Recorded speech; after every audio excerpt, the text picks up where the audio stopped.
So nothing happened today, but I do have a story that came up when I was talking to Mika about my gaming group of friends. So I have this group that I've known them for the person for the longest I've known for 4 years. 4 years, I think. I've probably known both Duck and Ani about the same amount of time, and I've known Joseph for about 2 years, and Brian probably about 2 years. But we played Overwatch together, and then at some point Duck makes the server, we all join the server, and pandemic hits. We start talking to each other because we have no one else to talk to, like outside of gaming, because we used to only like interact in Overwatch. And then at some point, the concept of us playing Dungeons and Dragons comes up, and Ani's like, "Oh, I'll DM," and then Duck's like, "Oh, I have a friend that would totally love to play." Invites Brian. This is when we meet Brian, and we're like, "Okay, cool, play Dungeons and Dragons." I've never played Dungeons and Dragons. They had to teach me, and they decided to start on 3.5 because that's what Ani liked to DM. So we are playing 3.5 Dungeons and Dragons, and this session does not last very long. But the standout moment is when my character, who is a illiterate elf cleric, because that's how I decided I wanted to play this game, goes with Brian's character, who's a French knight nobleman, to this house that we're supposed to scout out for this baker. And she comes in, she's like, "There's chickens everywhere." And we're like, "What do you mean there's chickens everywhere?" "There's chickens everywhere." So Vi, who is also vegetarian, I think that's an important thing to note of this character, it's that she's vegetarian. She's like, "Yo, we need to save these chickens," and she suggests to the chickens that she suggests to the chickens, Jesus, that they should unionize. So she decides to unionize the chickens, and she goes back to tell her other friends, Duck and Mary's characters, like, "Yo, we can't kill these chickens." Meanwhile, Duck and Mary's characters go inside the building and kill all the chickens.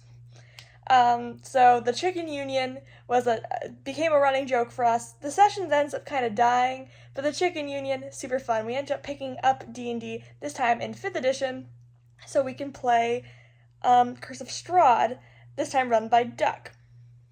So this is only related to the story because we're doing this every other Friday, like outstanding thing, like this is what we're doing every other Friday. We're going in, we're playing Curse of Strahd.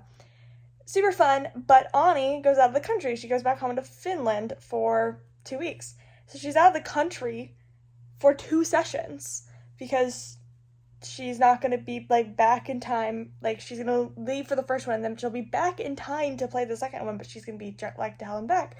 So we're all like, "Okay, cool. Well, Dorado, that's me, you wanted to DM.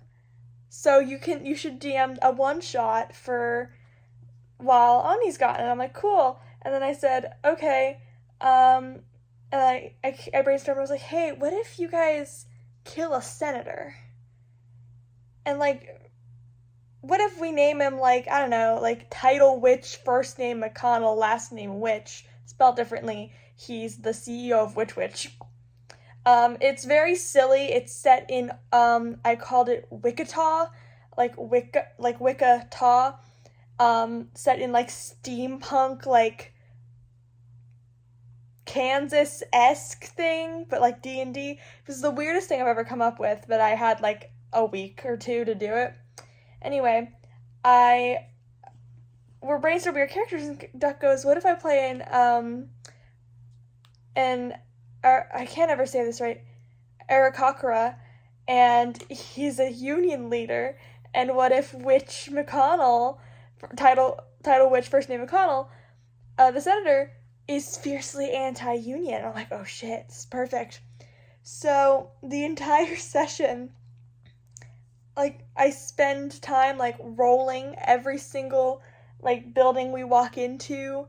I roll for unionization, and this is how we end up with a 2-level building where there's a bookstore on the first floor that's not unionized, and then the library on the second floor that is unionized. And again, it's just like a little silly thing. And I have an NPC encounter table where I just put a bunch of names up there, and I rolled a dice every time we walked into a building and needed a name.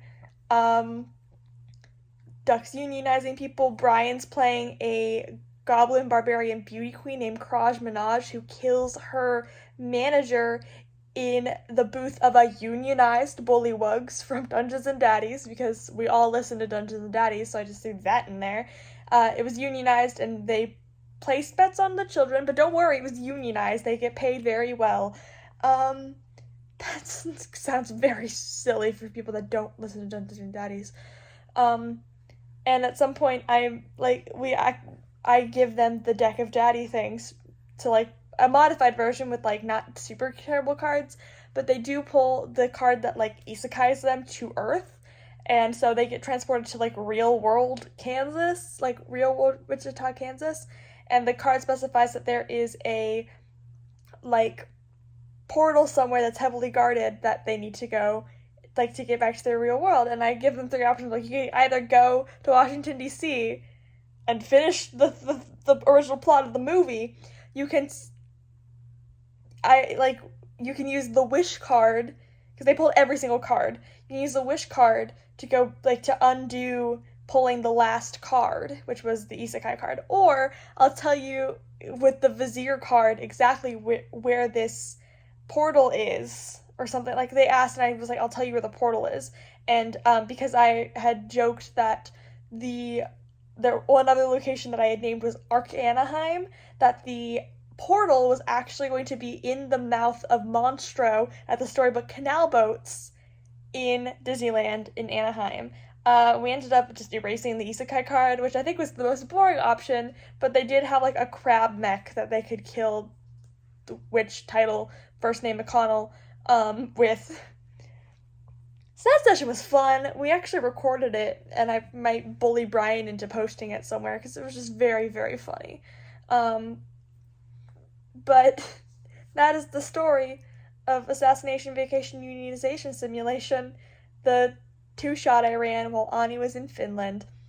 And it was very silly, and definitely, I don't think something Ani would have enjoyed, just based on how I know her, but all the rest of them certainly would have played along with my stupidity, so that's what we did. But I think that's the vlog, just this one clip of me talking about that D&D session we did, which was very fun. It also made it feel like we were in the Death House in Curse of Strahd more, because we were in that house for like way longer than most people are. I think Brian ran the numbers and we were there for like 13 hours, and on average people get out within like 9 or something. But also we had like this 2-week interval where we weren't playing Curse of Strahd, and then also I think followed up by that, we couldn't do a session, like, I forget, like, Duck had canceled on us, and then I was unable to make it to the session for one reason or another after Duck had canceled.